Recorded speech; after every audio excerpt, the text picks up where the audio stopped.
It's a beautiful day for supernatural news, a beautiful day for a listener. Won't you be mine? Could you be mine?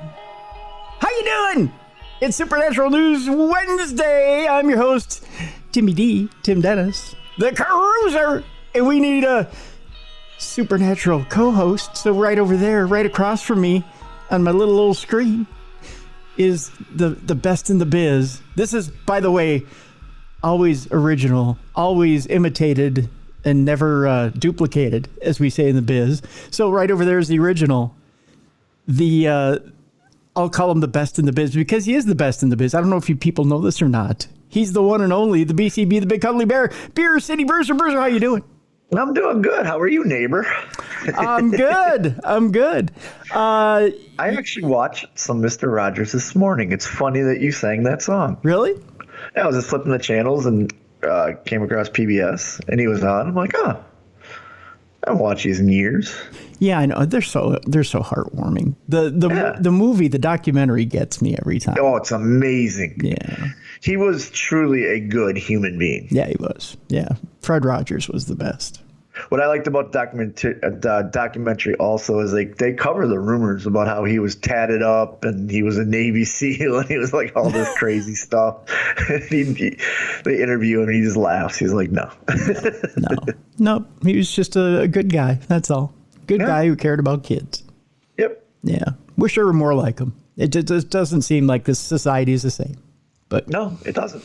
And he was one too. After he died, nothing bad came out.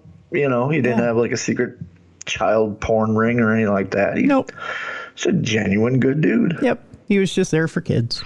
And he had a wonderful imagination and just a creative guy and let it all out and found a way to get on a kid's level and communicate with them. And that was just the most amazing thing. Just the most amazing guy. This week, boy, you got to have an imagination, folks. You either you are buying in on the whole deal or you are out. You've just checked out and said, I don't believe this world anymore.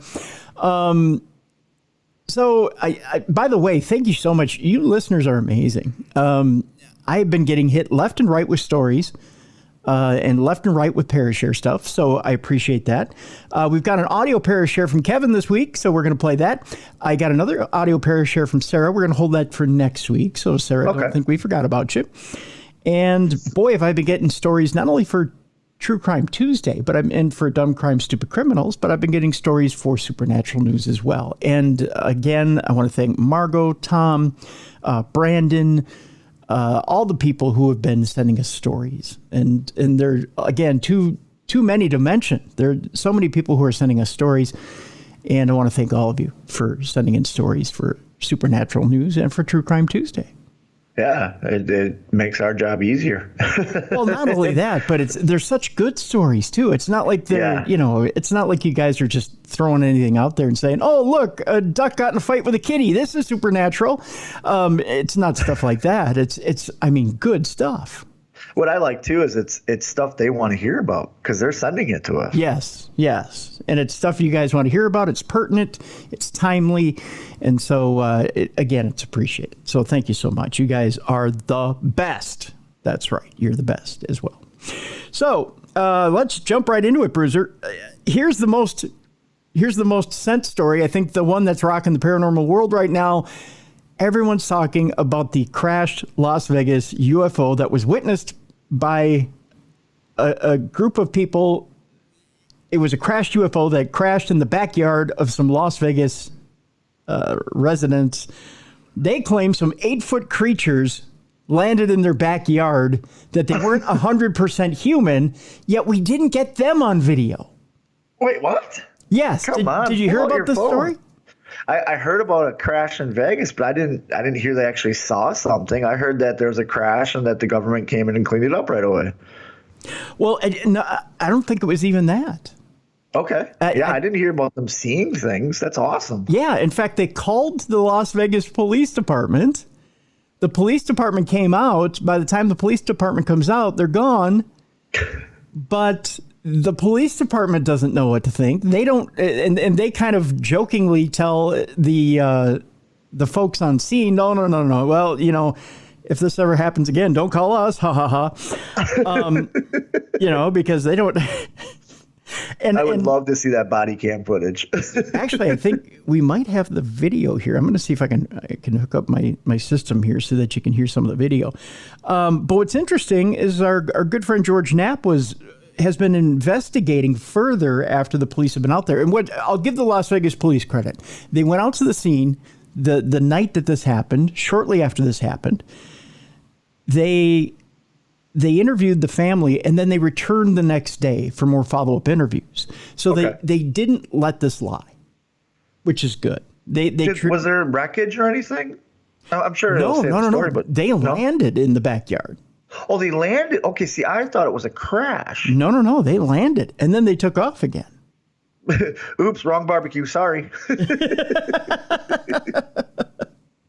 So, it's one of those things where they got out, they look at the family looks at them, they keep their distance, and everything, I guess, is hunky-dory, right? Yeah. But nobody got hurt. It was an odd standoff. We'll tell you about it here in a second, but just an odd standoff. As I say to Mrs. Bruiser all the time, when stuff like that happens, get your phone out, get some video. Yeah, right? Let me see. If I'm in that situation, I'm literally feet away from an alien. I don't know if I'd think about my phone. Let me see if I think there's video here that we can listen to of what exactly happened on the scene. I think here's the Las Vegas body cam footage, first of all. And we'll play it right now here for you.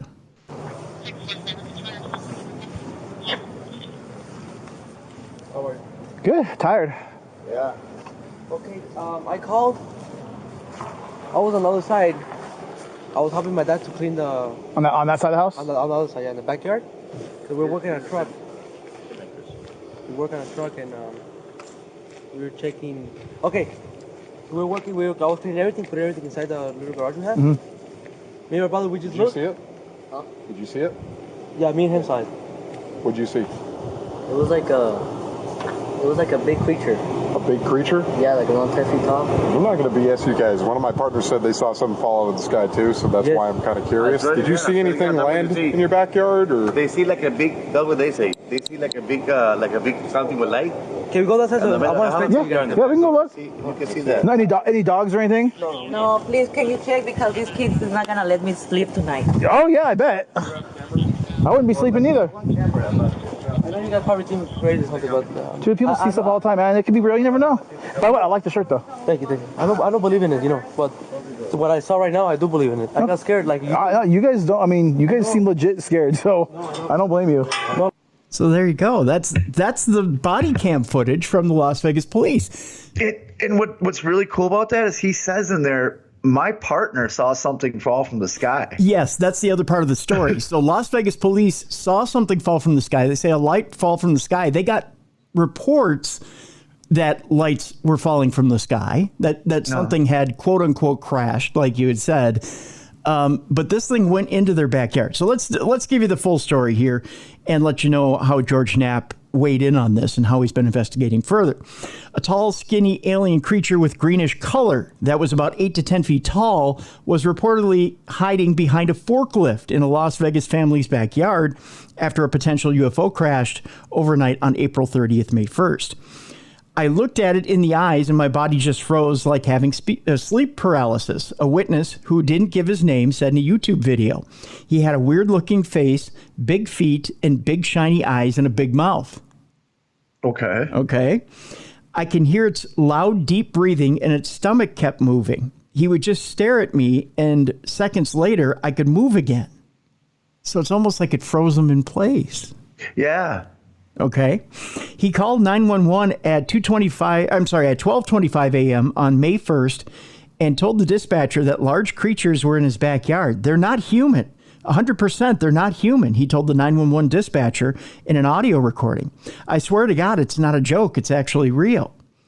Las Vegas police followed up on the call after a different officer's body cam dated April 30th at 11:50 p.m. Again, you just heard that audio, captured a glowing green light streak across the sky from the top right corner until it disappeared. Until it appeared to crash and disappear in the distance.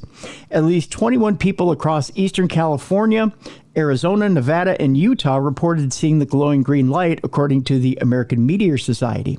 A witness who was seen in the responding officer's body cam told the story in a YouTube video under the username Alien Society 51 and shared pieces of the body cam footage, neighbor's doorbell camera that actually captured the loud bang and aftershock, and a picture of a perfect circle in his backyard purportedly left behind the aircraft. The witness said he and his brother were working on his car in their backyard right around midnight on May 1st when he heard something fall from the sky. I turned around and saw a big light falling from the sky, and moments later I felt a big impact and a bang. When the impact happened, it was like a shockwave, he said. It was all blurry, not my vision, only the backyard. And I heard thousands of footsteps around me. A couple of seconds later, the footsteps were gone. Okay. All right. He called 911 and the recording was released to the media. There's like an 8-foot person beside it and another one inside, and it has big eyes and it's looking at us, and it's still there, he told the dispatcher, who was asked if this was on his property. In my backyard, I swear to God, this is not a joke. This is actually, we're terrified, he responded. The dispatcher clarified what the emergency call was about. So there's two people. There's two subjects in your backyard? Correct. And they're very large. They're like 8 foot, 9 feet, 10 foot. I don't know. They look like aliens to us, the caller said. Big eyes. They have big eyes. Like, I can't explain it. And a big mouth.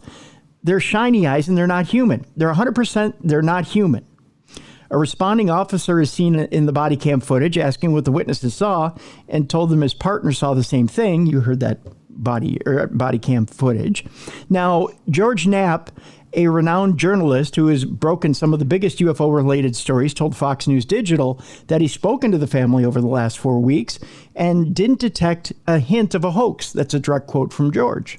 Yeah, when you hear them in the body cam footage, they sound scared. Yeah. Like, you can fake sounding scared, but like you can tell, okay, that's not, but like they sounded shaken up. Oh, yeah. Yeah. Metro Police took it seriously, George goes on to say. The officers who respond to the 911 call interviewed the three witnesses and found them to be sober and credible, Knapp went on to say. They searched the backyard, looked for physical evidence, canvassed the neighborhood for more witnesses, then returned a day later for a follow-up. We had multiple conversations with the family over the past 4 weeks, George said, and didn't detect a hint of a hoax. But what really happened, we don't know. I like how they said that there was a burn pattern in the backyard too. I'll show you that burn pattern between you and I here in a second. Okay. Now, when it took off to leave, no one's talking about that. That probably left another image of it going off. You know what I mean? Potentially. And I'll tell you. We don't know how they take off and whatnot. I mean, they could shoot up. Right. Yeah. And authorities still don't know what exactly crashed in Las Vegas that night, but there's evidence that something happened. The quote here is, "I know some people are not going to believe this," the witness said in the YouTube video, "but this is what happened to me." So it's pretty weird. Here, Bruiser, I'll just show you here between us. That's the pattern in the backyard. Yeah. The burn pattern.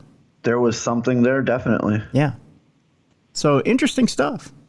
Yeah. Yeah. This was probably one of the most credible ones in the past couple of years. I would say so. Pretty close up to like the Arizona lights where, thousands of people saw them, Yeah. you know? Yeah.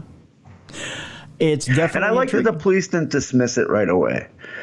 You know what I mean? Like, oh, it's just probably drunk people doing whatever. No, they actually showed up. They did an investigation like they would for any other disturbance, you know, and I think that adds credibility to it. Right. Now, last week we had the revelation that the U.S. government had an intact UFO from non-human origin, is the way it was brought out. And I believe it was David Grush was the name of the young man who came out. Yeah, the whistleblower. Yes, the whistleblower. Interestingly enough, and this story was buried pretty deep. You had to look pretty deep to find this story. There was another press conference this past week. And it was a D.C. presser. It happened on the 12th, which would have been 2 days ago. Okay.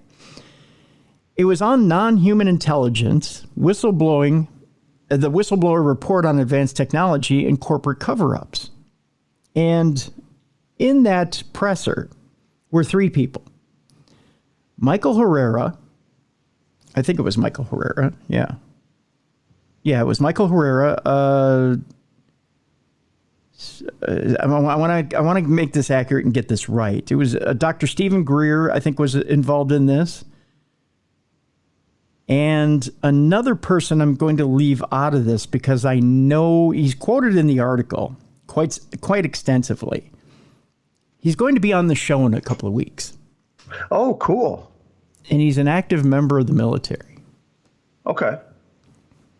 And I know for a fact that this article, he says this article misquoted him. Really? Yeah. Okay. Dr. Greer goes on to say some weird stuff. They say during this past weekend's historic disclosure conference, world-renowned researcher and whistleblower advocate Dr. Stephen Greer described the last century, a post-World War II era during which advanced technological developments have been systematically hidden away from the public through threats, collusion, and murder, crippling our ability to progress as a nation as well as a species. To give you an idea of what Dr. Greer said, he said, "We won the battle of World War II, but he also said we did not win the war."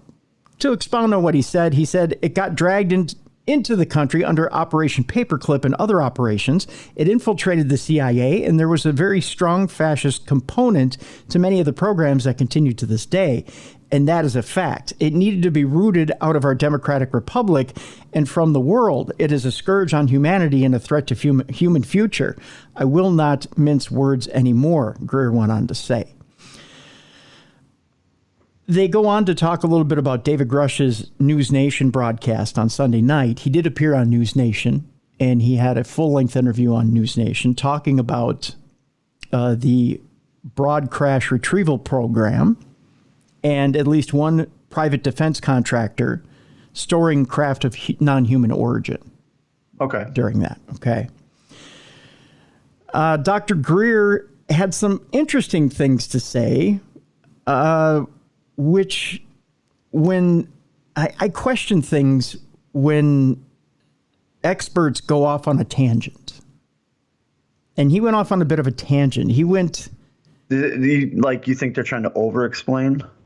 Yeah. You know, when rather than just saying, okay, the government's been hiding something from us for quite some time, and they get a little over vague, and then they say, okay, this is why, but then they go on to, this is more than that. This is child rape and this and that and the other. Yeah. Well, they encompass everything. Yeah, gotcha. he went there. Okay. Yeah. And so when you go to that extreme, I question. Yeah, it takes away some of the credibility. It's almost like I'm going to hook you with this and then go on to my beliefs on this. Yeah. Dr. Greer, this is the quote, and this is why I say, when you start throwing stuff out there without presenting evidence, I question. And here's where I question. He says, there's underground slavery involving children and women and other people. Those assets are actually used in some of the operations that are, I'm not going to go into it or use the term that's used in the intelligence community, but it's monstrous. It would make Mengele blush. Okay, well, if you're not going to go into it, then why say it? Why mention? Yeah. That's I agree with you. That's shady. It takes away some of his credibility. Like, I could speak about this, But we're going to talk about this instead. He also went on to say, so now we're adding a count to the RICO of slavery, human trafficking, and crimes against humanity to be referred to the International Criminal Court in The Hague. Again, we're throwing out baseless accusations to nameless faces. Yeah, he's just throwing accusations around. Yeah, and I don't know if that's supposed to scare people. I don't know what it's supposed to do. But I'm not going to name the one person who was at this presser because he claims that the quotes that are attributed to him are misconstrued, and he was misquoted. So I'll let him, and I don't want to quote him from this article because I want him to actually give the story himself, and we'll address this article on the air. I find it baffling that reporters still do that nowadays. Like, you can record everything and literally take word for word what people are saying. I think, and I know why they did it. They're probably misconstruing his words to fit their narrative for this article. Yeah, I think that's what it was. And I get that. I think maybe even Dr. Greer might have been misquoted in this article as well. Yeah, but if you're a reporter, I don't know. Yeah, that all has always bugged me about media. Is I get you're trying to get your narrative across, but don't use somebody else's words in a, not honest way. Yep. Don't. Just to get that's shady to me. Yeah, absolutely. Let's move on. A crashed UFO recovered by the U.S. military distorted space and time, leaving one investigator nauseous and disoriented when he went in and discovered it was much larger inside than out. It sounds like a Tardis, by the way. That, according to an attorney for whistleblowers. Believe it or not, a crashed UFO recovered by the U.S. military distorted space-time and was bigger on the inside, according to a top attorney involved in bringing UFO whistleblowers to Congress. Daniel Sheehan says he was told the mind-boggling tale by a whistleblower who allegedly took part in an illegally undisclosed program retrieving crashed non-human spacecraft and who has now briefed Senate Intelligence Committee staff. The lawyer's story is the latest in a series of stunning claims this week of UFOs on the government or in the government's hands, which began on Monday with an on-camera interview of former senior Air Force intelligence officer David Grush, alleging that the U.S. government possesses multiple crashed non-human craft. The Department of Defense says it has not discovered any verifiable information to support any of the claims. But Sheehan has been helping bring whistleblowers like Grush to Congress in an attempt to expose what he believes is a government cover-up of encounters with extraterrestrials. The attorney told DailyMail.com that one alleged recovery recounted to him by a supposed crashed retrieval program insider involved a 30-foot saucer partially embedded in the earth with some fantastical properties. They tried to hook a bulldozer to it to pull it out, and it pulled out a shape like a pie slice, almost like it was part of the way it was constructed. Oh, wow. Yeah. When it came, so it was really embedded in there. Yeah. When it came loose a couple of feet, they stopped immediately. They didn't want to destroy the integrity of the machine. They had a guy go into it. He got in there, and it was as big as a football stadium. It was freaking him out, and he started to feel somewhat nauseous, and he was so disoriented because it was so gigantic inside. I've had that feeling before. I'll just I'll give you one of those right there. Sheehan said that space was not the only warped dimension around the craft. He staggered back out after being in there a couple of minutes, and outside it was 4 hours later. Oh, wow. Yeah. There were all kinds of time distortion and space distortion. Physicists have theorized that propulsion of an advanced craft would theoretically involve warping space-time around it to negate the effects of gravity. But Sheehan declined to give further details, including a location and date of the incident, and said he was unable to provide evidence for the claims. The lack of details, documents, and photos are leading skeptics to dismiss as tall tales the stories of off-world UFOs stored by secret government programs. Military intelligence officials who have voiced their support for Grush since he came forward publicly point out that he has placed himself at considerable risk if he is lying, as all his claims have been submitted to the Department of Defense and intelligence community inspector generals on penalty of perjury. Okay. I can see people not believing him. He has no proof. True. He has his word. And unfortunately, in today's day and age, your word doesn't go as far as here's what I saw, and here is proof that this happened. Yeah, very much so. Very much so.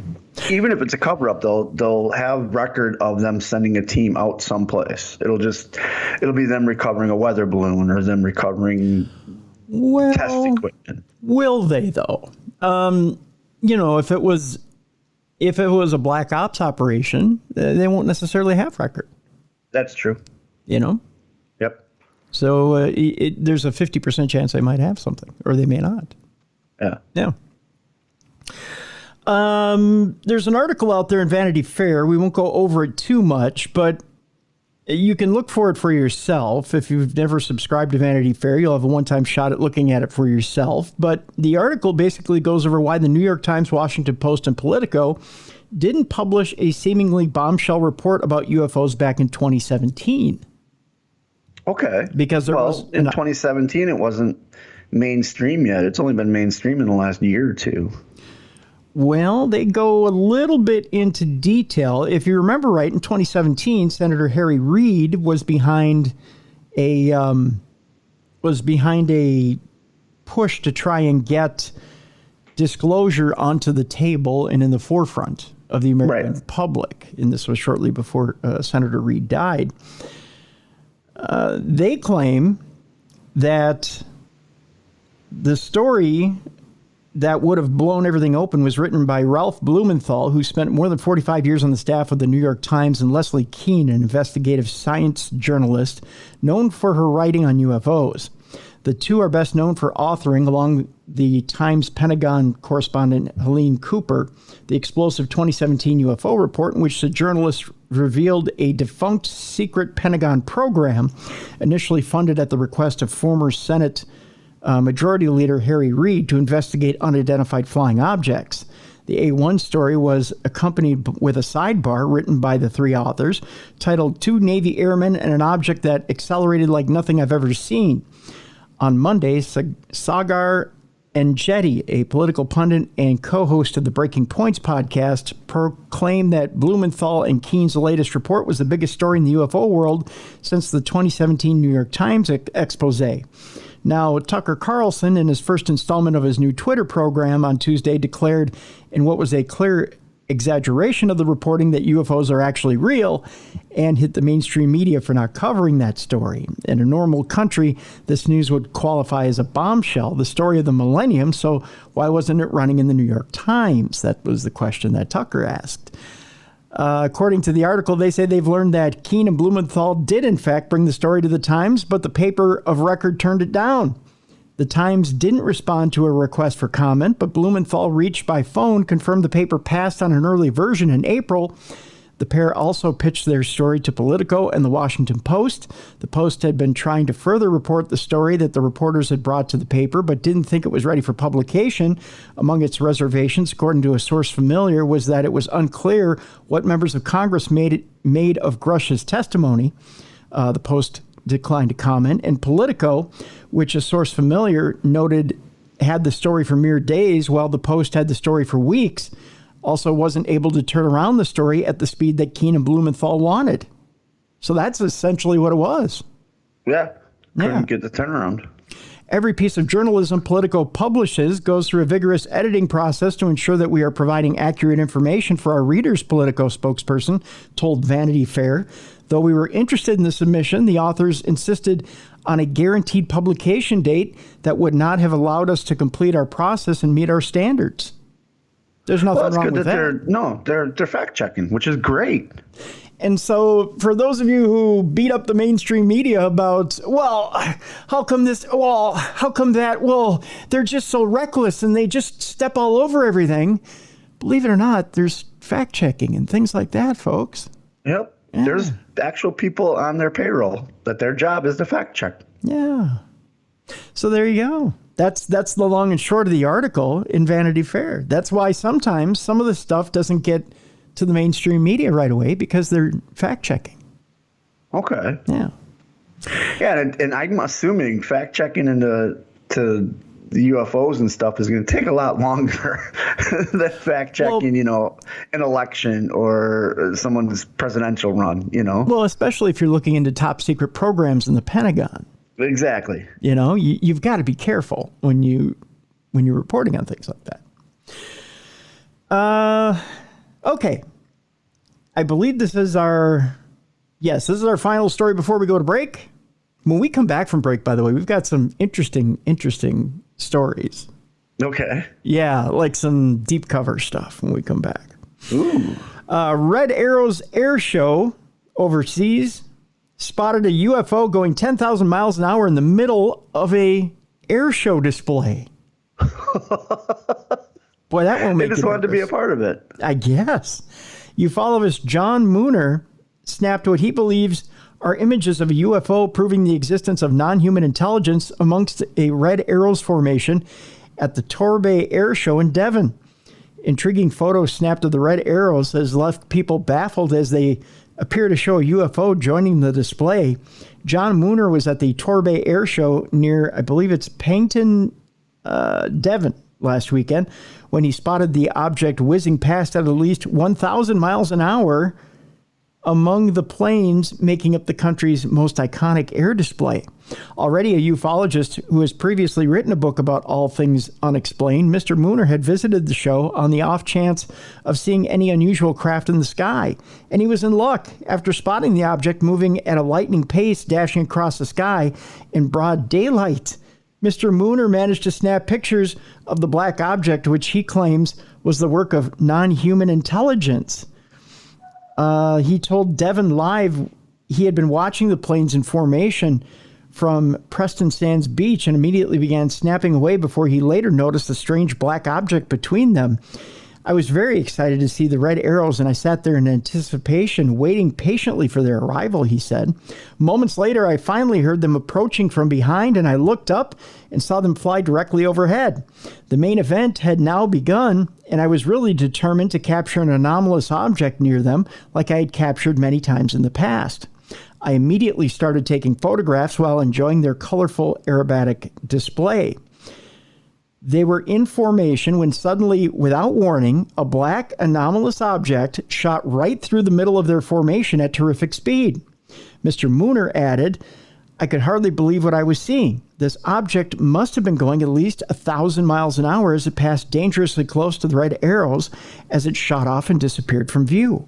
Fortunately, I had managed to capture this fast-moving anomalous object with my Nikon P900 camera, which was set to burst mode. I had successfully captured an anomalous object near the Red Arrows once again, like in previous years. These alien crafts are ever present within our skies. When will the British government come forward and admit to this alien presence, he goes on to say. Mr. Mooner said he believed the object was a non-human controlled probe, and he wasn't the only one to spot it either. Witness and photographer Emma Smith told local press she also spotted the object in her photos of the event. I zoomed in and couldn't quite believe what I was seeing. It was the shape of a spinning top and definitely was not a speck on my lens. I only have an iPhone, but the zoom capacity is fairly decent. I'm just gutted that my live photos were turned off, so I couldn't see any movement of the object. I took a number of pictures in a burst, but the object only appeared in one of them. A Ministry of Defense spokesman said, we ceased to investigate reports of UFOs or unidentified aerial phenomena in 2009, and there's no change to that. They're like, didn't happen. Didn't happen. We don't claim it happened. I'm going to see. Okay, so the closest. I wonder if the Red Arrows put out anything about it. If it almost hit their planes. I'm not sure. I'm going to show you what they think they're seeing here, Bruiser. So here, I'll back this up so you can see it a little bit. You see what they're seeing? I can see it, but the zoom in doesn't do anything. It just makes it look like a hole. The zoom in. But I can definitely see it in the formation. Yeah, it's there in the formation, but when they zoom in, it's there's too much pixelation. Yeah. Yeah. But yeah, there's definitely something there. Yeah, there is something there. It looks like it's kind of far away from the formation, but yeah, it zoomed away quite quickly. Before we go to break, Bruiser, I'm going to play our Parashare before we go to break here because our Parashare from Kevin actually relates to UFOs. Oh, okay, good. So we're going to play that right now. Here's Kevin with his audio Parashare for this week. By the way, if you have a Parashare for us, you can submit it by email by sending it to tim@darknessradio.com. If you want to do like Kevin did and leave us a voice note, just go to our website, darknessradioshow.com. Click on that blue button on the right-hand side. Leave us a voice note. You've got 2 minutes to do so. If you need more time like Kevin did, you just click the button again, add another 2 minutes, and so on, and so on, and so on, as the old hair commercial goes, until you're done with your story. So here's Kevin now with his Parashare. Hey, Tim, NBCB. It's Kevin from Ohio. I'm coming in with my second Parashare story. This time it's a UFO story, taking place in the same little town that my recent ghost story came from about the man getting hit by the train and haunting the bell tower. This time is a UFO story, and in the apartments that I was growing up in about 10 to 12 years ago, at the end of the hill, we had this big wooded area. It was the only wooded area in that entire apartment section. Well, in the very, very back, they had this construction site to where they had trucks coming in very, very late at night or very, very early in the morning. You never really saw anybody in there during the day doing anything, which kind of added on to how sketchy it was. Well, it was very gated off. You couldn't get back there. They had big fences up, warning signs, no trespassing signs all over the place. But they never really, it was kind of unclear what they were really doing back there. So naturally, everybody who lived in the apartments was very curious as to what was going on back there, considering nobody ever really saw anything going on during the day.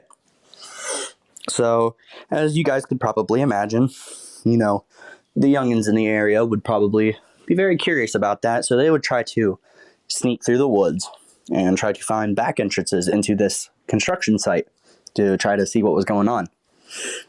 Well, I was among one of those youngins that like to try to find their way back there, and well, we eventually did, because that's what a bunch of kids who are curious are going to do. They're going to find out how to get into places they're not supposed to be and explore.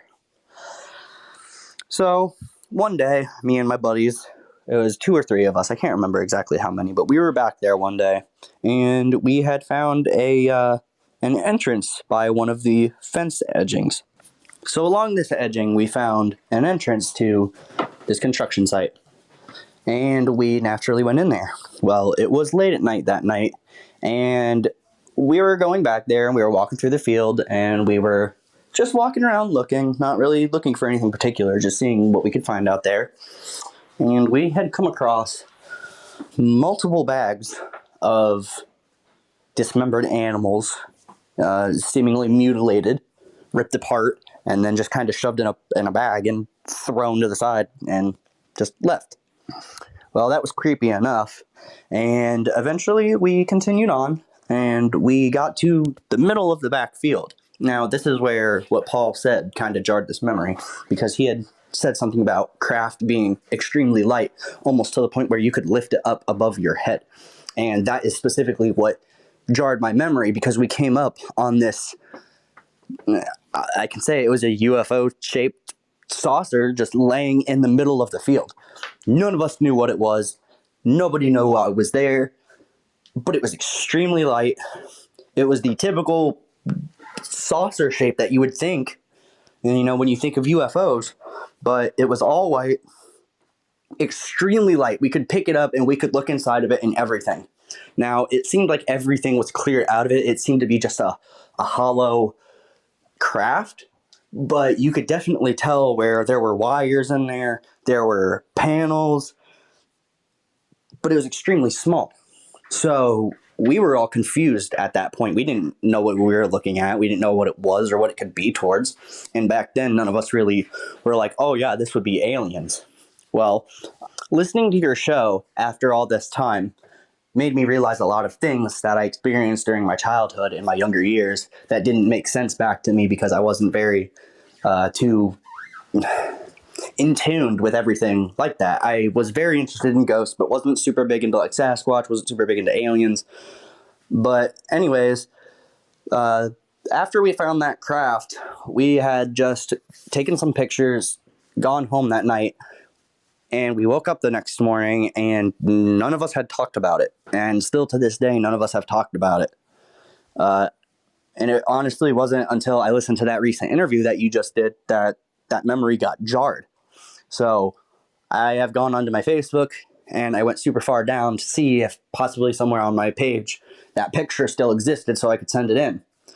Weirdly enough, the pictures of the animal mutilations are there, but the picture of the craft is not. So I don't know where it went. I found the other pictures, so I might send those in for you just to take a look at. They're very blurry. It was, as I said, about 10, 11 years ago, so the quality of the pictures aren't really that great, and it's not really anything distinct. It's just, it looks like a deer that's kind of, as I said, mutilated and kind of just left for dead. Well, anyways, that was a wonderful interview you guys had, and it definitely brought back a lot of memories from my childhood and exploring that construction area. So thank you for taking the time to listen and play my show, or play my story on the show. And I love what you guys do. Keep doing it, and hopefully I can see you at Michigan Paracon this year. Later, guys. All right. Thanks, Kevin. And a reminder to you guys, if you want to see us at Michigan Paracon, get a hold of Brad Blair and Tim Ellis, because there's still a little bit of time. That's in August, I believe. So there you go. Nice. Yeah.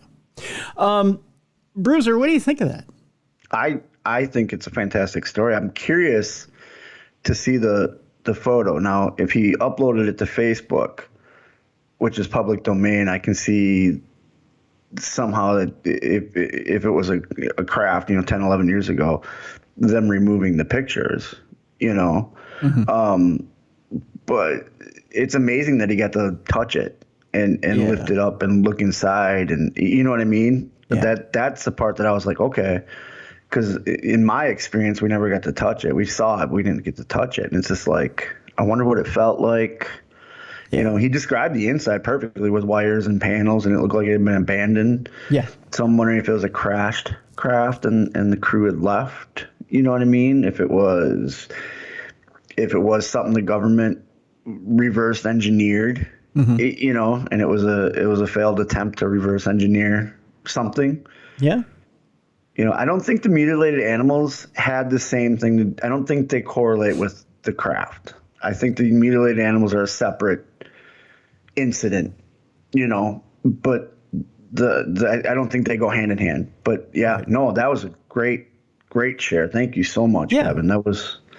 You really intrigued me with, I want to know what it feels like. I want to know what it felt like. You know what I mean? Like, was it metal? Was it, because he said you could just lift it up, so was it organic? Was it metallic? Was it, mineral? What was it? What did it feel like? Yeah. Yeah.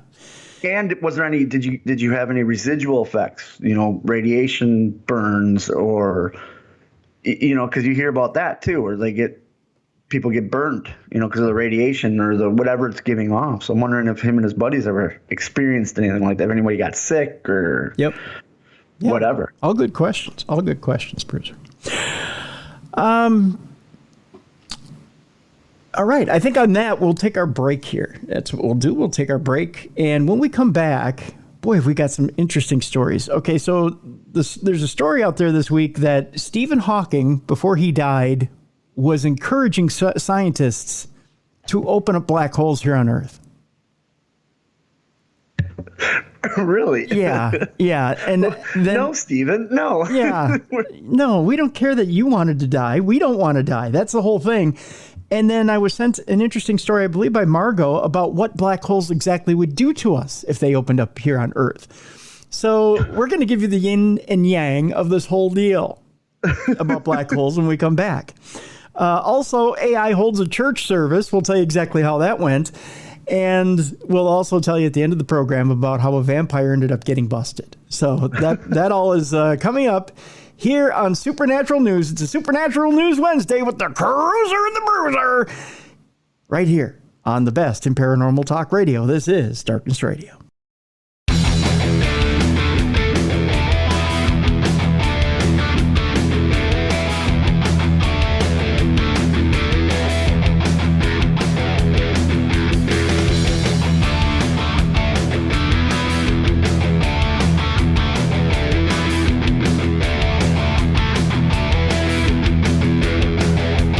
Welcome back to the best in paranormal programming. This is Darkness Radio. I'm your host, Tim Dennis.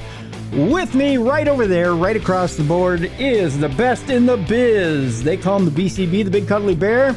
We call him Beer City Bruiser. Hello, everybody. Hello, everybody. That was very everybody. That was very Mr. Ed of you. Very nice, very nice. Bruiser. Yeah. You know, they got that CERN Hadron Collider over by Switzerland, you know. To open up the different dimensions and whatnot, I believe. That's what they claim. I always thought that was going to be the beginning of the end of the world.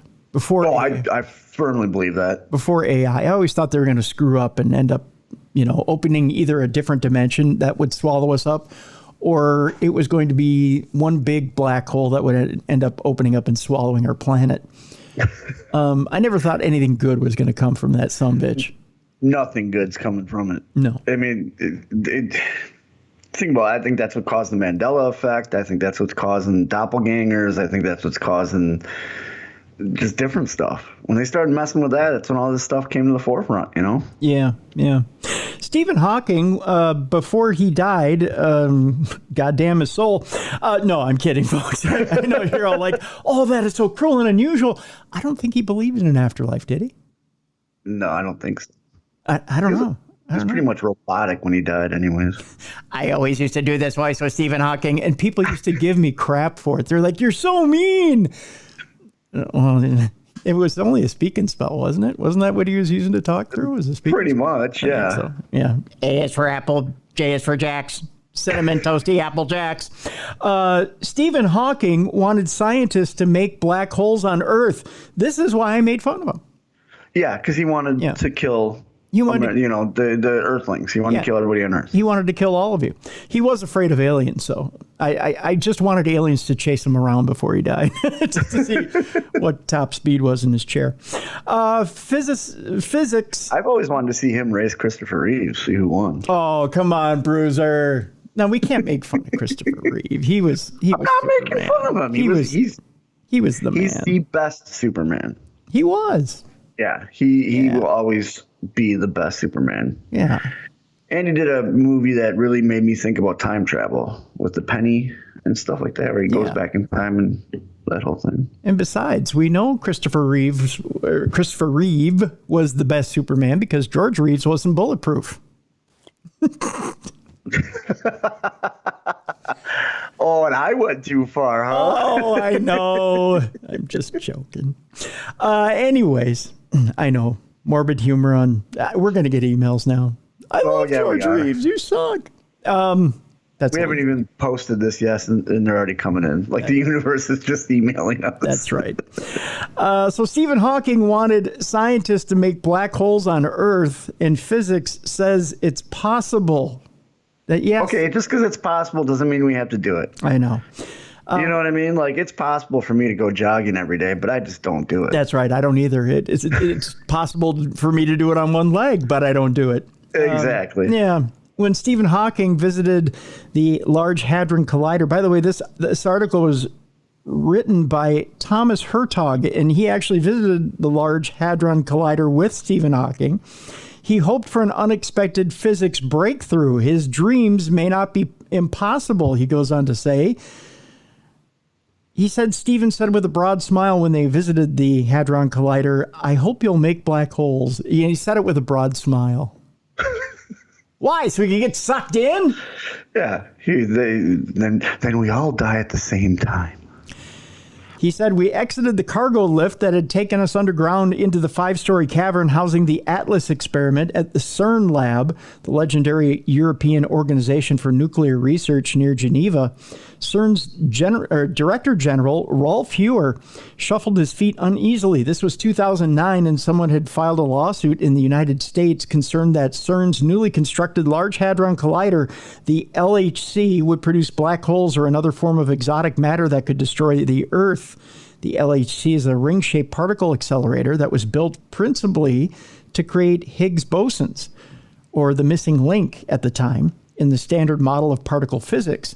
Constructed in a tunnel underneath the Swiss-French border, Its total circumference is 27 kilometers, or almost 17 miles, and it accelerates protons and antiprotons running in counter-rotating beams in its circular vacuum tubes to, let me see if I can get this percentage right, 99.999991% of the speed of light.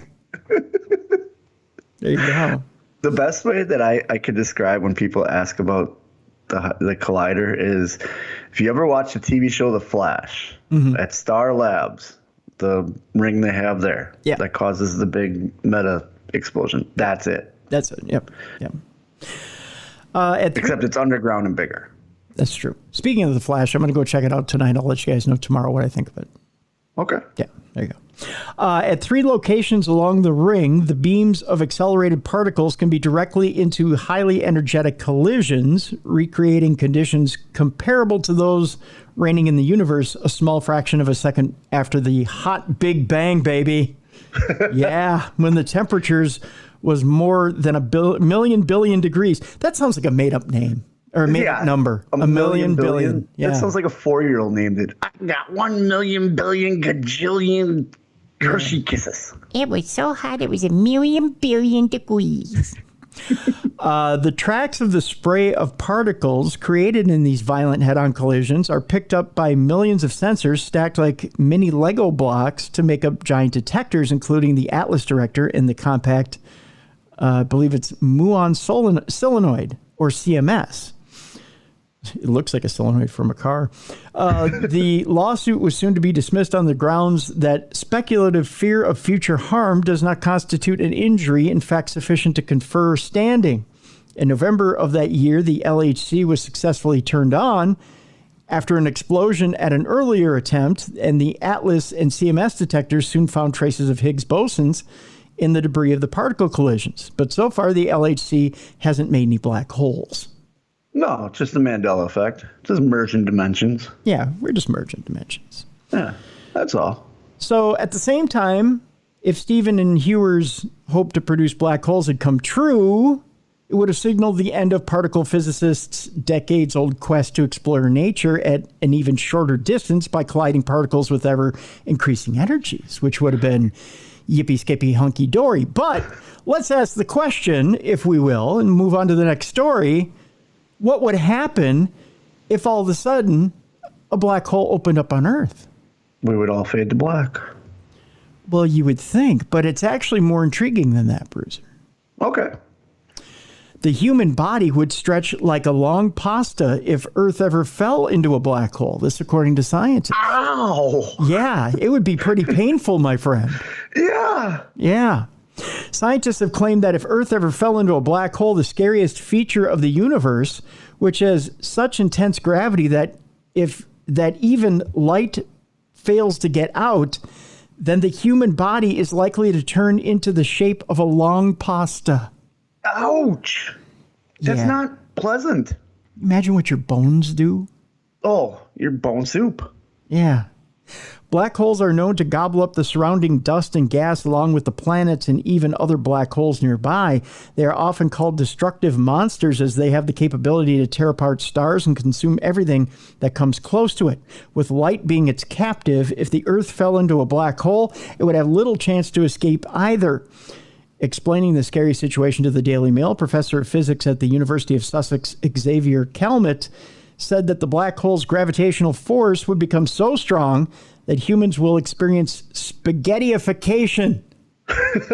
I love that word. By the way, that's the new Red Hot Chili Peppers album, I believe. That's coming Are you next sure year. it's not the new Guns N' Roses album? It's the follow-up to the spaghetti incident? That could be. Yeah, you're right. It probably is Guns N' Roses. Your body will be stretched into a shape similar to that of a long pasta until it is reaped apart by the strong gravitational force. So it'll be like Stretch Armstrongs. Yeah. Which we used to tie to our back end of our bikes and ride in opposite directions, see how long you can stretch them. Yeah. That's until you snap and die. Yeah, exactly. And Stephen Hawking, the supposedly one of the smartest men on the planet, wanted this to happen. He was a stupid ass. Yeah, just because you can't feel pain doesn't mean we can't. That's right. Just because all your nerve endings didn't work. There's no reason we should have to suffer. Asshole. I give him one of those. Anyway. Spaghettification. Spaghettification. I can't imagine that this would be pleasant, Professor Kelmet went on to say. It would happen rather quickly, so if painful, it is unlikely to last long. It doesn't matter. It's still a painful death. Exactly. Right. You go from pain to nothing. Right. Meanwhile, Imperial College London senior lecturer Dr. David L. Clement said the end of the Earth will likely be quick if it fell into a black hole. It would come from asphyxiation if the atmosphere is stripped, or from the process called spaghettification.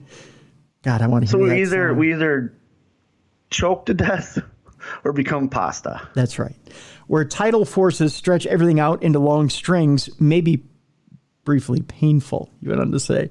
He added that thankfully Earth's chances of getting swallowed up by a black hole are almost nearly zero. Well, unless the Hadron Collider goes loose, then it's nearly 100%.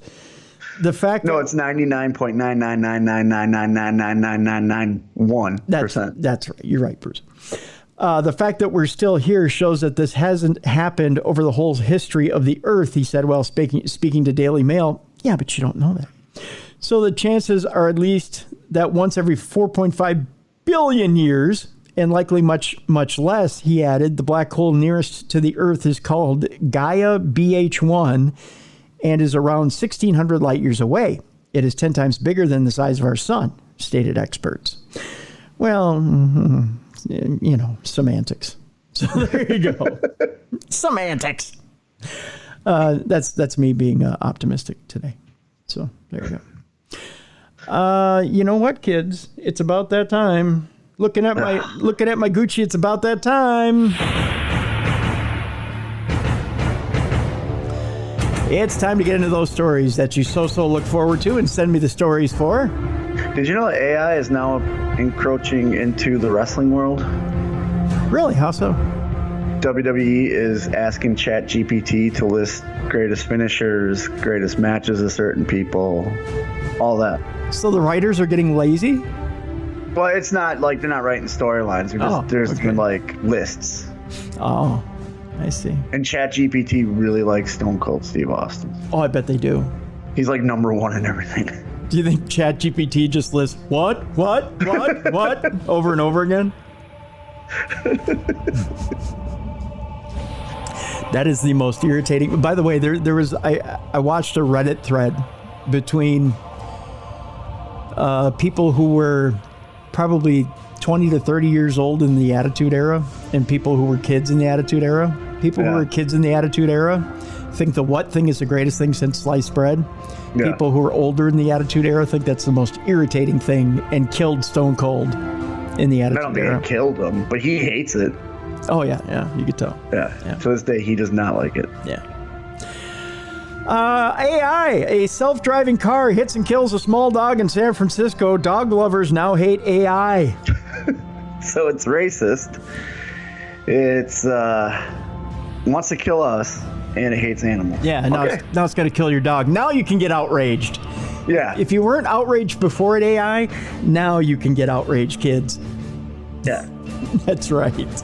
Like I said, it's racist, wants to kill humanity, and now wants to kill our pets. That's right. We go to San Francisco. A Waymo vehicle hit and killed a small dog on the streets of San Francisco.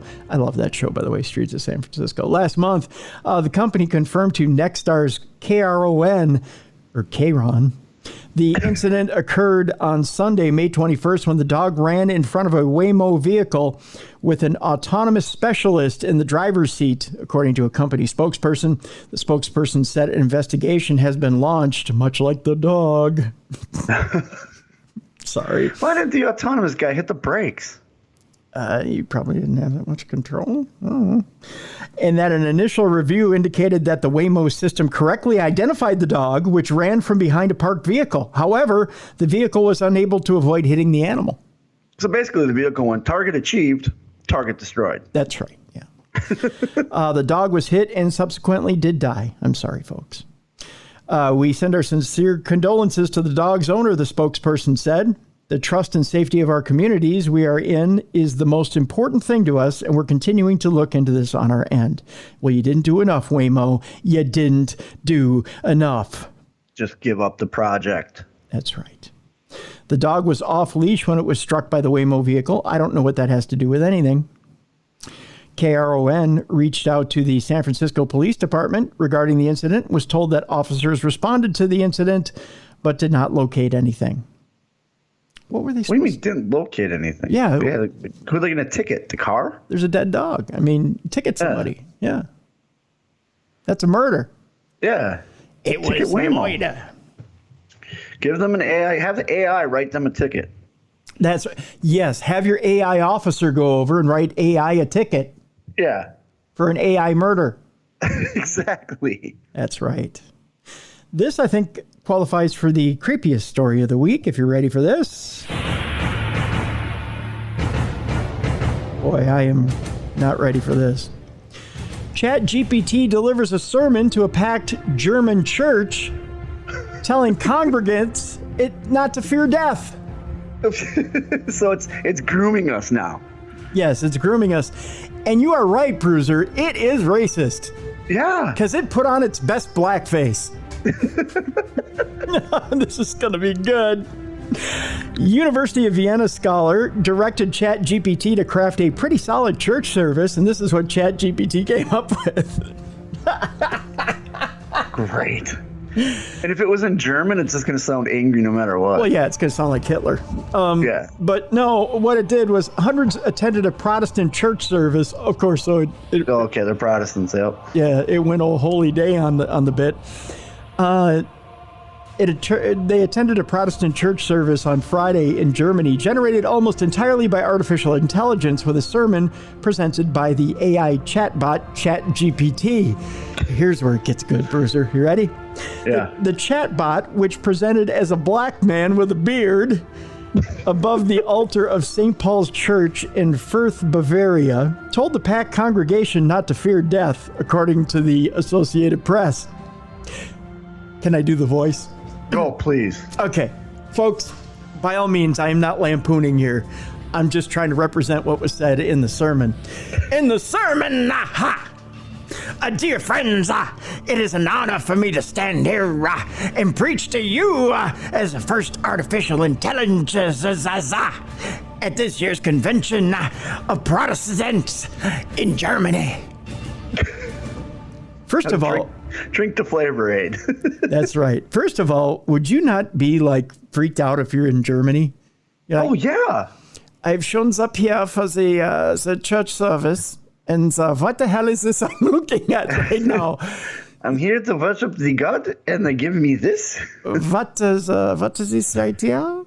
Honey, what did you bring me to? This is not a church. This is not a pastor. This is a angry man yelling. This man is from America. This man wants us to die. I want a pretzel and some beer. The service, which was attended by more than 300 people, lasted 40 minutes and featured prayers and music in addition to the sermon.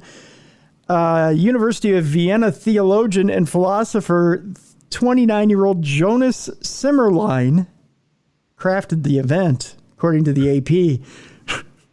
And then quickly turned in his resignation because it was a horrible mistake. And then I think was quickly piled on by every human rights organization on the planet, I think. Yeah. He says, I conceived this service, but actually I rather accompanied it because I would say about 98% comes from the machine. Simmerlein told the AP. Right. So he's like, all the nasty, racist, killing stuff, that's the machine. All the God loves you stuff, that's me. That's me. I did that. I did that. I made sure that it wasn't all nightmare fuel. Right. The service was part of Deutscher Evangelischer Kirchentag, which is a popular biennial event that occurs in Nuremberg and nearby Fürth and attracts tens of thousands of Christians.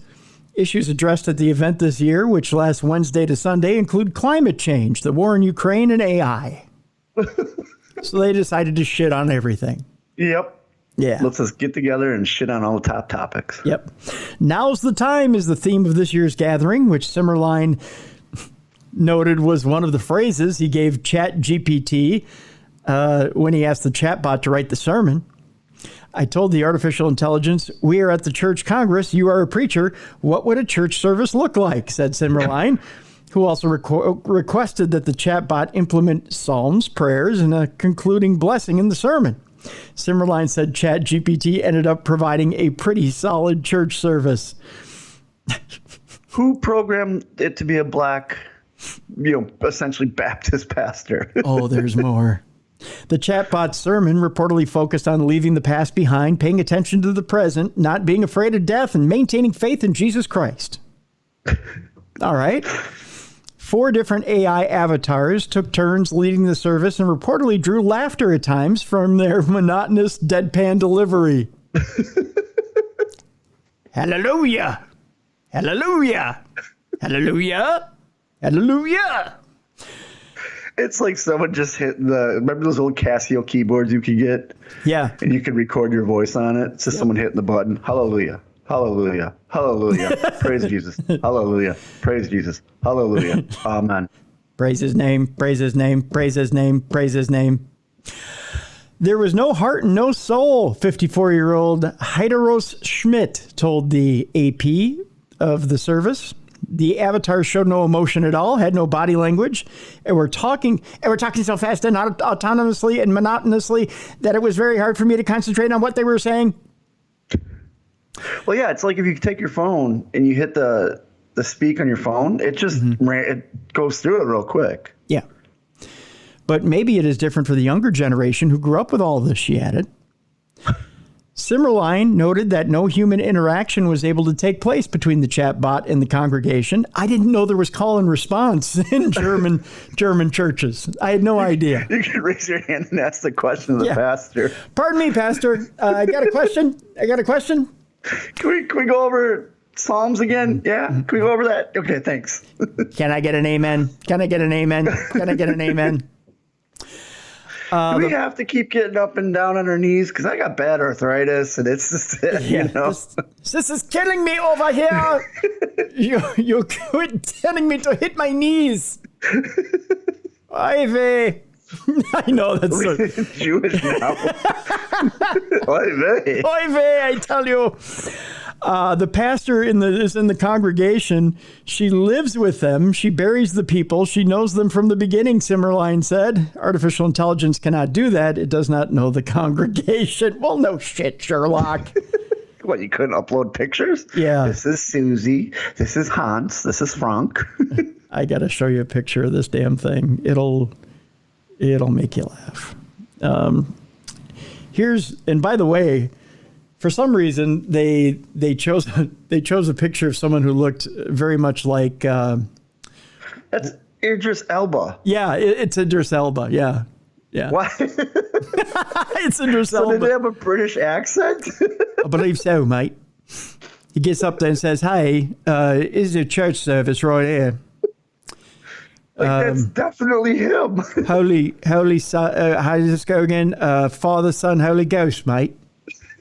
They took Samuel away from us on our Alexas, but they gave us Idris Elba as a pastor of some AI church. All right, come up here and get your bread already. I ain't pouring no wine. I ain't got no arms. Yeah, that's pretty much what it was there. Yeah.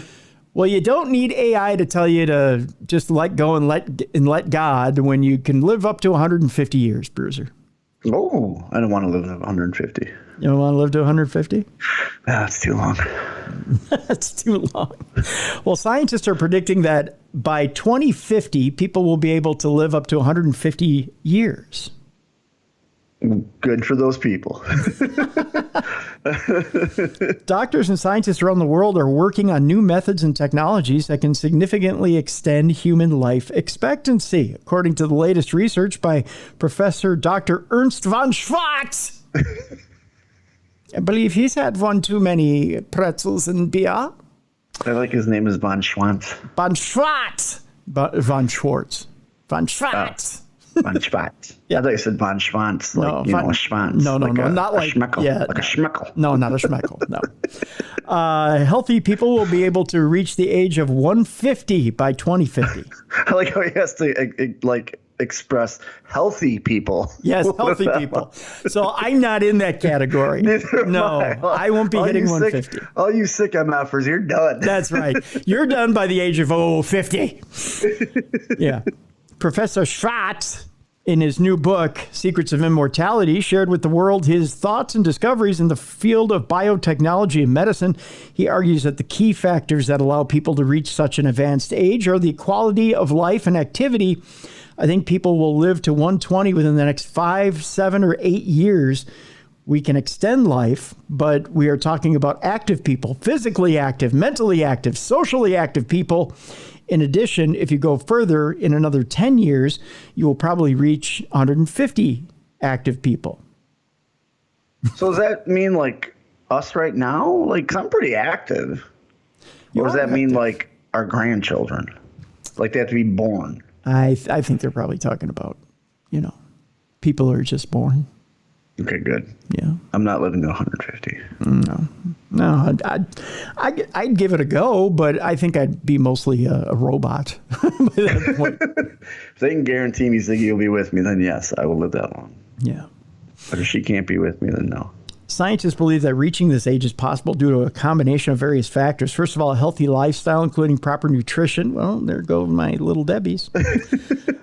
Regular exercise and keeping the mind active plays an important role. In addition, with the development of regenerative medicine, it becomes possible to repair damaged tissue and organs, which in turn can lead to an increase in life expectancy. They said we have the means in our hands, and very simple things like diet, exercise, replenishing the deficiency, and then with regenerative medicine, which if we really follow, people can live to be 150, that according to Schwartz. So I could outlive my new hip. You I think my could. new hip's only good for like 50 years. Yeah, so you might have to have 2 hips. Oh, okay. Yeah. Well, I already need 1 hip and 2 knees, 2 shoulders. I got the song going through my head now. Bruiser's got a body with 2 hips. Bruiser's got a body with 2 hips. Bruiser's got a body with 2 hips. Go, Bruiser, go, boom, boom, boom. See, what if I'm just cybernetic? Does it still count? I have a feeling that's the direction we're going. Oh, yeah. I know in due time we're going to have smart appendages. Yeah. Like he was showing me for my hip surgery, just going into, because my mom's had both her hips done, and the way they've gone in just the last 20 years, it's amazing. Like the incision he's going to do, he showed me how big the incision. I'm like, wait, you're going to fit a whole hip through that? Yeah, yeah. Like, it's amazing. It's almost arthroscopic now. Yeah. Yeah. And he's like, yep. And then when we wake you up and the anesthesia's off, you're going to get up and walk around. I'm like, wait, what? Yeah. It's amazing. Yeah. Yeah. Remember back in the day when you had knee surgery, you'd see those people in the full leg casts. Yeah. Now you're out that day with a brace. Yeah.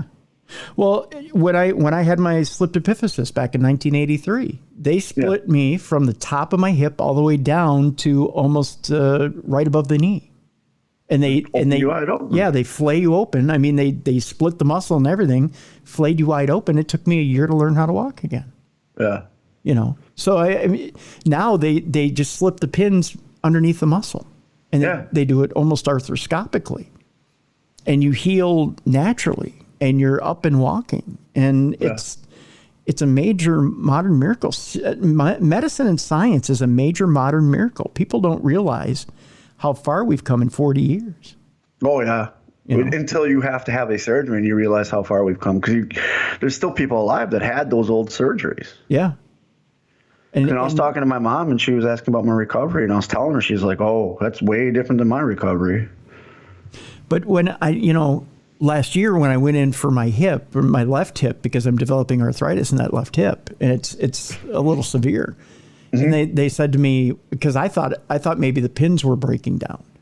Right. And they said, oh, no, because I was feeling real bad pain in it. And they said, no, that hip is so solid. Like you could get hit by a truck and nothing will happen to that hip, because the way it's called a skiff surgery. Yeah. And they said the way they did those skiff surgeries in the 80s, that skiff surgery will outlast you by 200 years. Yeah. I mean, that is a solid hip. They're going to be digging your body up to take that hip to put it in somebody else. Yeah, yeah. So it's, the pin job they did in there was amazing. It was just amazing. So, people have no idea how blessed we truly are to have modern medicine, especially in America. In America, we have amazing technological breakthroughs. And the biggest complaint with America is the free healthcare. But like, if you go up to the countries that have free healthcare, it's not as good of medical. I know someone who's Canadian that came into the States to have their surgery done because it was night and day. My life has literally been saved 3 times. Yeah. I shouldn't be here right now. I just shouldn't be here right now. But I am.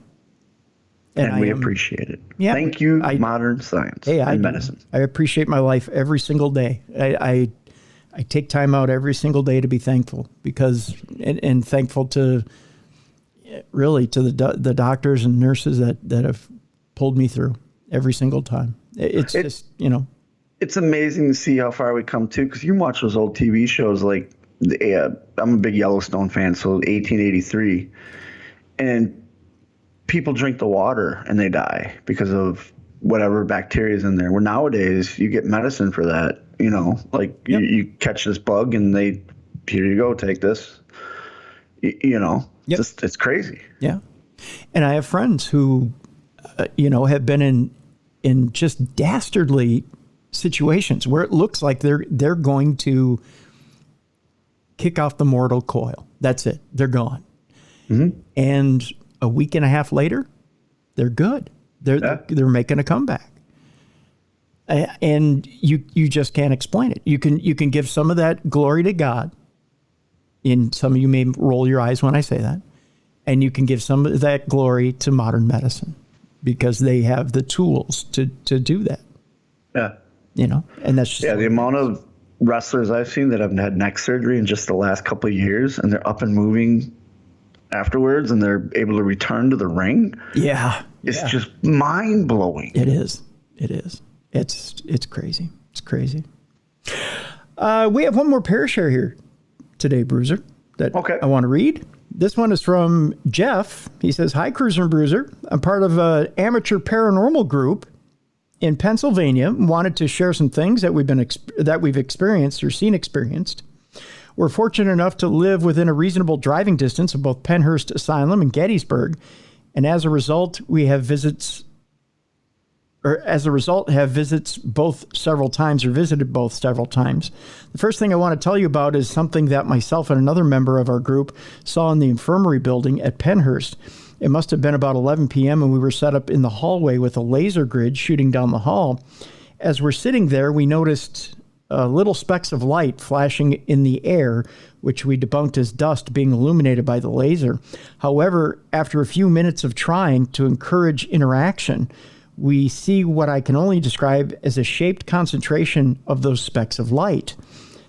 The mass of them appearing on the side of the hall, and it was about 4 feet tall and about 2 feet wide, the size of a child. And it just stood there.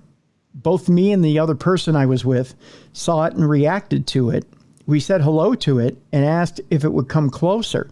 And I swear this thing moved slightly down the hall and then dissipated. We thought maybe it was just a big dust plume that we had stirred up, but we thought it was odd. It was only in this one area and it was shaped like a person. We tried to encourage it to come back, but no luck. In hindsight, I wonder if we would have turned on our flashlight if we'd have seen a misty form.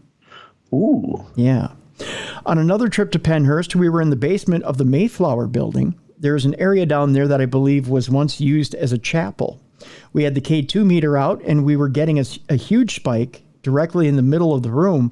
If you moved the meter at all to the left, right, or up and down, it would disappear.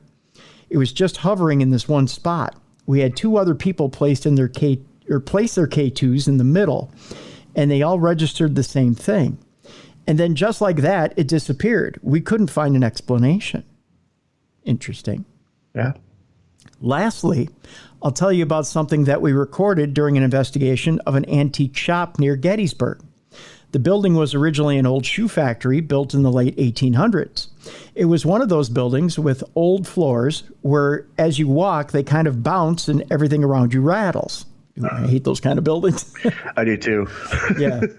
Allegedly, there was a little girl spirit there, although we couldn't find any historical record of her. We were upstairs sitting on the floor trying to interact with her when we hear two quiet thumps from below us.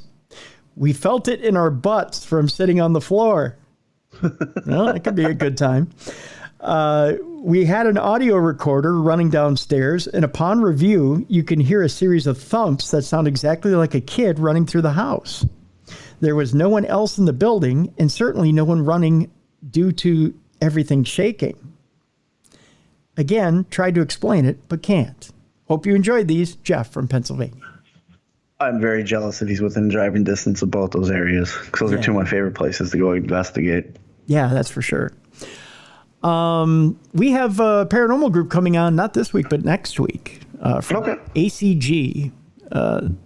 They're coming on. They're out of Illinois, and they've got some intriguing cases and intriguing EVPs. So we're gonna be doing a ghost hunting episode here in 2 weeks. Very cool. Yeah. Very, very cool. Yeah. So I'm intrigued by them because one of the we'll use some wrestling vernacular. One of the gimmicks they have is they play music during their ghost hunts, and I'm talking playing live music. Like they're playing the instruments while they're doing the investigations? Yeah. Really? Yeah. Okay. I can see that working. I've heard of investigations where they played like records and stuff of timely music. Yeah. So it's kind of like a trigger. I'll tell you why I find it intriguing. When we were running the Mounds Theater, we were running IWI out of Mounds Theater. The Mounds Theater is haunted. And when we would have crowds in for wrestling cards, the energy from having people in there would stoke up the spirits and things would become more active. Oh, nice. And we would have things happen. Like intern Yoko was running, she was running a concession stand in there. Mm-hmm. And one time, I think I've told the story on the show before, I'm ring announcing and she was all out of pizza. She brought in pizza from a local pizza restaurant and she was selling slices. And she had a pizza warmer, one of those tall pizza warmers with the multiple racks for the pizza. It's like a, you know, the kind I'm talking about with the... pizza cabinet is what we call it. Yeah, pizza cabinet, exactly. Yep. So she had the pizza cabinet. She had multiple racks with multiple trays on them. Well, she was all out. She sold out like before intermission. Yeah. So she turned it off.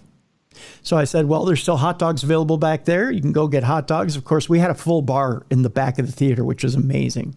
So we had full liquor license, everything. I said, of course, you can go back to the bar. You've got this, that, and the other back at the bar. There's still hot dogs available right in back here. And I'm going through what's all available. You know, all the boys have T-shirts available. So-and-so will be out signing. I'm doing my thing. And all of a sudden, pizza warmer lights back up. And I look at her like, is there more pizza? You know, I kind of give her the shrug. And she goes... and shakes her head, no, like this just came on by itself. She mouths that to me, right? Yeah. And she shows... in the meantime, she's crapping her pants. Right. And she holds up the plug to show me it's unplugged. Oh, wow. Yeah. And I went, holy shit. Right? And a lot of times after we would have crowds in, you would have, I mean, the spirits would be so active, like the boys would be tearing down the ring, and you would have the spirits touching the boys on the shoulder. Okay. You know, like when they're breaking down the ring and trying to take the ring out of the building, they would be messing with the boys. Wow. Yeah. So it was always a fun building to run because you got the idea that the spirits in the building really liked the attention. Well, yeah, because like you said, it's all the energy. Yeah. And that building sat vacant for a long time. It's over in East St. Paul. It's not an area that, you know, I mean, it's a residential area, but it's a poorer neighborhood. Right. But, you know, the only thing they would do is on Saturdays, they would have kids come in for free cartoons.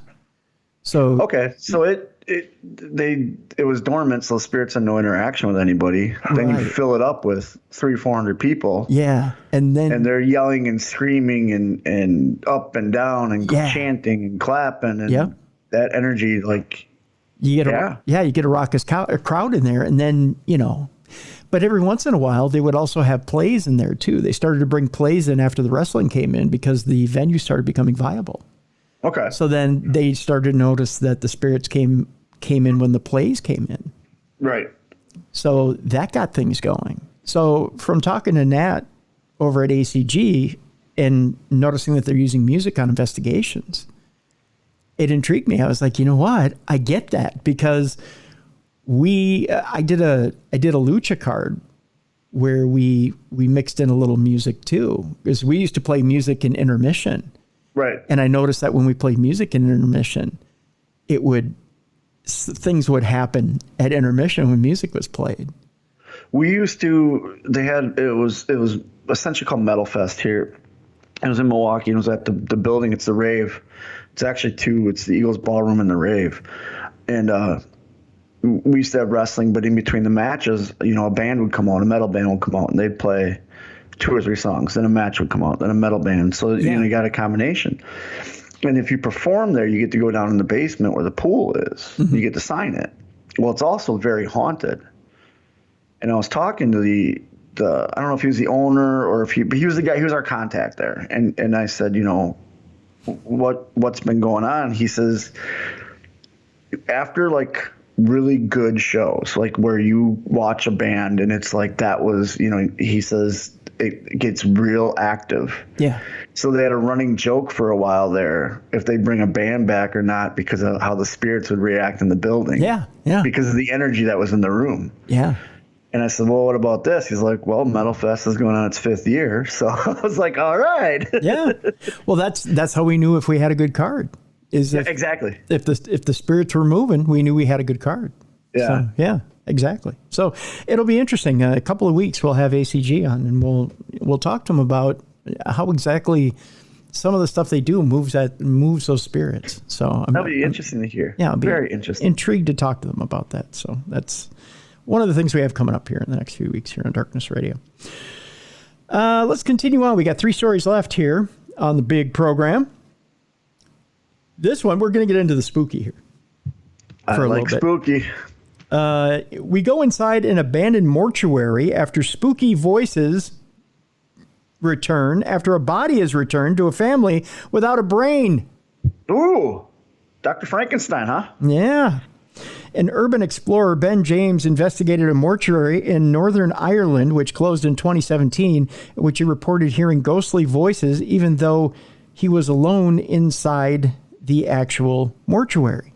An urban explorer who investigated a haunted mortuary abandoned when a body was returned to its family without a brain claims to have heard a man crying within its walls. I'd cry too if my brain was taken away. It would hurt, wouldn't it? Yeah. Yeah. The site in Belfast, Northern Ireland, was closed in 2017 after a range of failures, culminating in the mistake. 6 years after its doors were closed for the last time, it was visited by Ben James, who's all of 32 years old, from Cambridge. Inside, he found embalming certificates for real people as well as death records. Legend says the people who went through the mortuary are now haunting the building. Ben spent around 2 hours exploring and describing it as incredibly creepy, reporting he heard bangs from different bangs from different rooms and what sounded like a man crying, even though he was alone in the building. Strange. Yeah, it's very strange. Yeah. That's a big thing out here in North Carolina is urban exploring of abandoned places. And I'm part of a group on Facebook where they'll post pictures and stuff. And they found an abandoned hospital somewhere around here. Like it looked like they just picked up and left. Like there's still the gurneys and the medicine cabinets are still full of stuff. And it was just the pictures are creepy. Yeah. Can't imagine like what's going on. Cause hospital, that's gotta be lots of activity. Yeah. It says here the coolest thing about the place is that it still has some of the death certificates and the ambulance certificates. There is even a burial suit in the freezer. Oh. Yeah. It's been abandoned for about 7 years due to them returning a body back to a family with the brain missing, apparently, and it was never found. Ugh. Let's move on. Yeah, it's definitely scary stuff there as far as the stuff they found inside that It's deal. amazing to see because it's a time capsule. You know what I mean? Like it's essentially a snapshot of time. Yeah. You know, the other big thing out here is like abandoned amusement parks and how creepy they look. Yeah. Yeah. Because it's all the rides, but there's vines over them and there's the overgrowth and it's creepy. And the fact that it's just been left behind. That's what's so, yeah. And the fact that it's just, well, just leave it, you know? Yeah, just leave it. exactly. Let's go. Yeah. That mindset that you can so emotionally detach yourself from it and then move on. Yeah. To me is disconcerting, you know? Yeah. I mean, not like you're going to pick it up and bring it to your home, but, you know, at least just disassemble it and find another way to recycle it and get rid of it, you know? Or do an auction or a sale or something. Yeah. Not just pick up and leave. Mm-hmm. Mm-hmm. You know, whatever you can carry, you can keep, you know? Yeah, exactly. Our next story is extreme nightmare fuel. I think it's always been, at least for me it is. And I want to thank our listeners again for sending in stories like this just to rile us up. A dead woman starts knocking on her coffin during a wake. Oh, that's terrifying. That's why it's called a wake, though. I don't think that's why it's called a wake, but okay. Yeah, it's called a wake because you're supposed to let the body sit, and then hopefully they wake up. It was back in the. If you look it up, the whole process of the wake is back in the day. They'd bury people alive, which you and I both have claimed. You know, that's terrifying for us.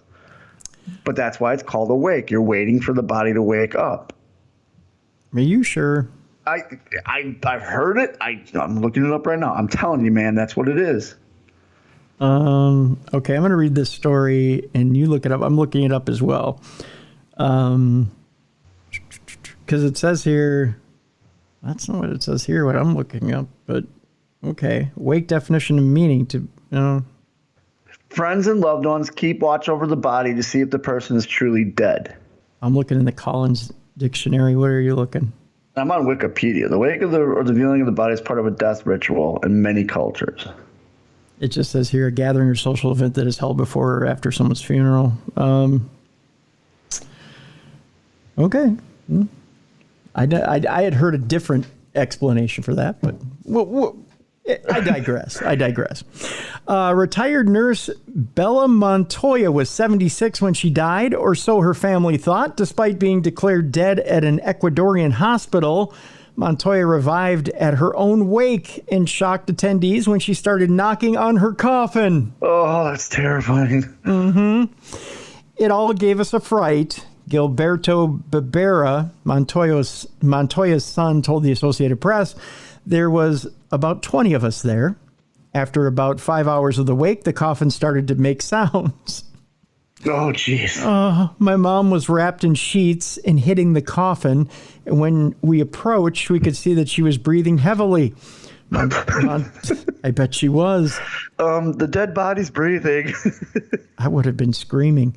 Montoya was rushed to the hospital where she remained in serious condition on Monday. She was initially declared dead on Friday after she was checked into the Martin Icaza Hospital in Babahoyo with a possible stroke and cardiopulmonary arrest. Ecuador's health ministry said in a statement, now the government is looking into answers, launching an investigation into the hospital. Mental note, do not go to a hospital in Ecuador. Yeah. Something tells me that they missed that one. Just slightly, just a little bit. Are you getting a pulse? Well, I'm feeling her forehead. There's no heartbeat.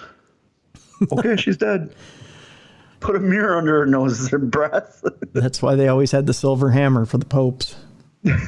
Just to make sure you hit them once in the skull. If they weren't dead, now they are.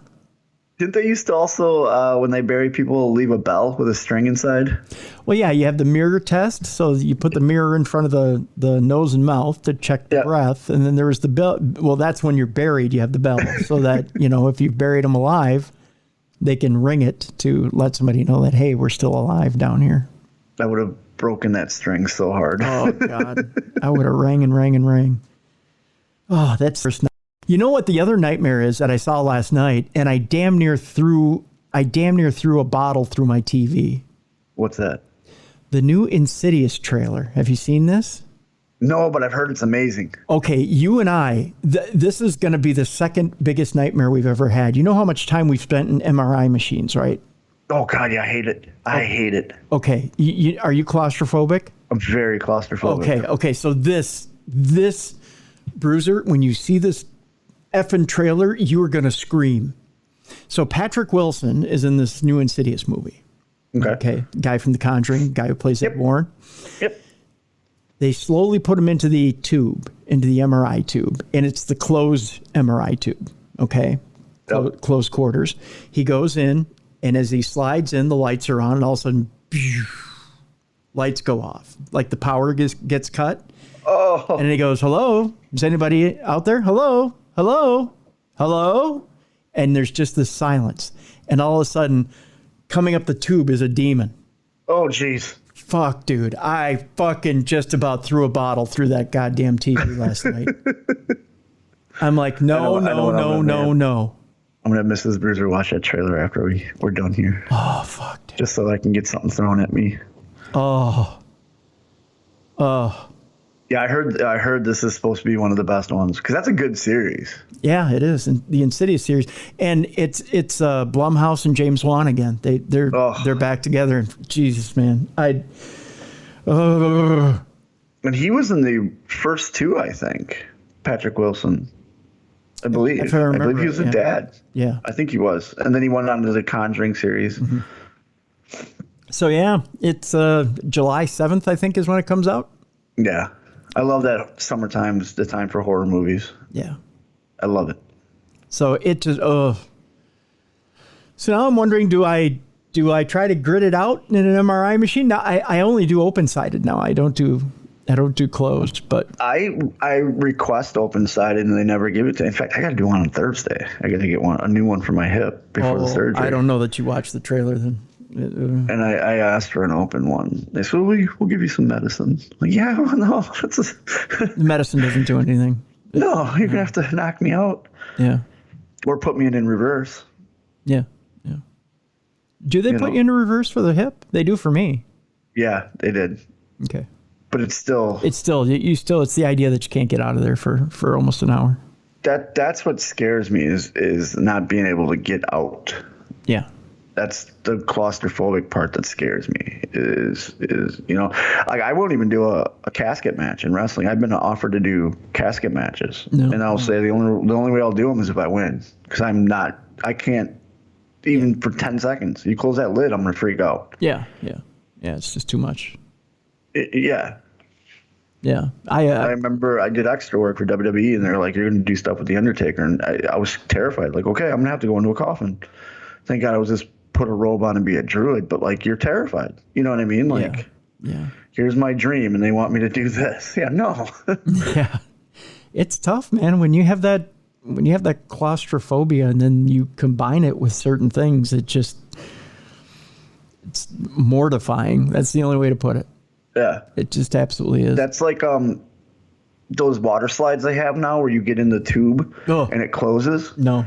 I can't do it because my two biggest fears are claustrophobia and heights. Yeah.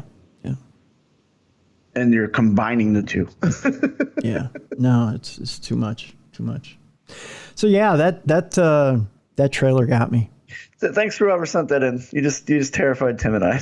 Well, no, I saw it. I was watching TV last night. No, I mean the I think the story which prompted the. I think that might have been Margot who sent that. Yeah. Thanks, Margot. Yeah. She's on the ball though. She's been sending some good stories lately. Well, yeah, this is a great story. It's just it's messing with you and I. Yeah. So Tom, step your game up, Tom. Margot's on fire lately. So So if Tom's listening, just saying. Brandon's been sending some good stuff too. Just saying. They've all been great. It's just this particular one really is hitting home. Because now I got to go watch this trailer right before I go and have an MRI done. Yeah. Oh, it's going to creep you out, brother. I'm telling you. It's. Oof. I'm shivering just thinking about it. It's terrible. It's terrible. It's terrible. It's terrible. It's terrible. Charles Barkley would say terrible. Our final story today was sent to us, of course, by a listener. I won't say which one because I don't want to get them angry at each other. You just challenged them all. I did. I challenged them all. That's how you get them going. A Chattanooga woman was arrested after telling police she was a vampire. Oh, okay. Well, She kind of looks like... as long as you're not killing people, go ahead, be a vampire. Well, I don't think that's the point. No, I know. Yeah. A 36-year-old woman was arrested this week after she was found walking around a neighborhood in Somerville and walking through people's yards. When police responded to a call about the woman, she was unable to tell officers who she was, where she was going, or where she lived. That could be an issue. Officers believe the woman to be under the influence of drugs or alcohol. That's probably a big maybe. Yeah. Yeah. Because even vampires know where they live. Yeah. In a coffin, blah, blah. The woman finally told an officer that she was Elena Gilbert, a character from Vampire Diaries. Oh, okay. Well, I don't know that passes muster. No, because I believe that show is canceled now. So yeah, kind of hard to be. When asked by the officer if that was who she was claiming to be, the woman said, "Yeah, I am the main vampire." Officers then... I'm not a co-star. I'm the main star. I'm the main vamp. Officers then arrested the woman and were not able to establish an identity until they fingerprinted her at the Chattanooga County Jail. One thing, you can't get off a vampire. Yep, I was gonna say. So if they took her picture and got her fingerprints, she's not a vampire. They then discovered the woman's name was really Brittany Michelle Schrader. So what we ingest today, Brittany? That you aren't a vampire. Officers also found drug paraphernalia, surprise, inside her bra. Ah, yeah. God's pocket. God's pocket. She was charged with giving a false name to officers, public drunkenness, and obstruction of law enforcement. No cape was found on Brittany. So no. They might want to cancel her Netflix subscription. And by the way, her fangs were not found either. So there you go. That's a look at Brittany. My! She should have said she was a zombie. Yeah. She looks more like a zombie than a vampire. But is she wearing white makeup, or is her face that pale? Her face is that pale. Yeah. I think she's riding the snake. This is gonna sound bad. She looks like the kid that they did the news interview where it was a zombie run. They said, "Well, what do you like about zombies?" And he goes, "I like turtles." Yeah, she does look like the "I like turtles" kid, doesn't she? Yeah, I like turtles. Yeah. She does. Not a vampire. Yeah, that's right. Not a vampire, but we can officially now say, if I can get the sound effect up. Ladies and gentlemen, we got him. Yep, we got him. Ladies and gentlemen, we got him. She's definitely not a bride of Dracula. No. Dracula wouldn't go near that with a 10-foot pole. No. Just saying. So that'll do it for Supernatural News. On tomorrow's show, Alex Matsuo will be with us. She has a brand new book out there that's rising up the charts on Amazon, and it's titled Women of the Paranormal. Very cool. Yeah, and it has everything to do with the history of women in the paranormal. It spotlights, gosh, I'm trying to think. I think it's 16 women of the paranormal, and goes through the history of women in the paranormal. And it's not just modern day history, folks. You'd be surprised how far back women in the paranormal really go. Really? I've always been curious about that, so I can't wait to hear it. Yeah, as a matter of fact, I will pull it up right here, right now. I'm reading the book currently, and women in the paranormal go back as far as you can imagine. If you remember the Fox sisters and going back to psychics in the 1900s, 1800s, women in the paranormal have been prominent for quite some time. It's just that women in the paranormal haven't been given their due. It seems like, we cite men in the paranormal quite often, but we just don't give the women their due. So tomorrow, we're setting aside time to do that with Alex Matsuo. And there's a lot of strong, powerful women in the paranormal. Yes, indeed. We're going down the list, everybody from Rosemary Ellen Guiley and Linda Gottfried to the very, very beginnings of women in the paranormal. So that's cool. Tomorrow on the show. Love it. Yeah. So that's tomorrow. Next week we got some big stuff too. So, like I said, we're going to bring in ACG next week. We're gonna talk paranormal investigation and the use of music in paranormal investigation.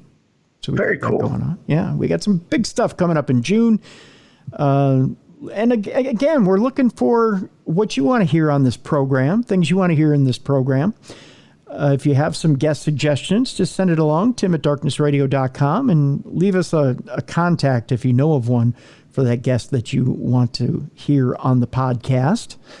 Also, if you have a Parashare story you want to share with us, you just send it along, tim@darknessradio.com, if you want it in written form.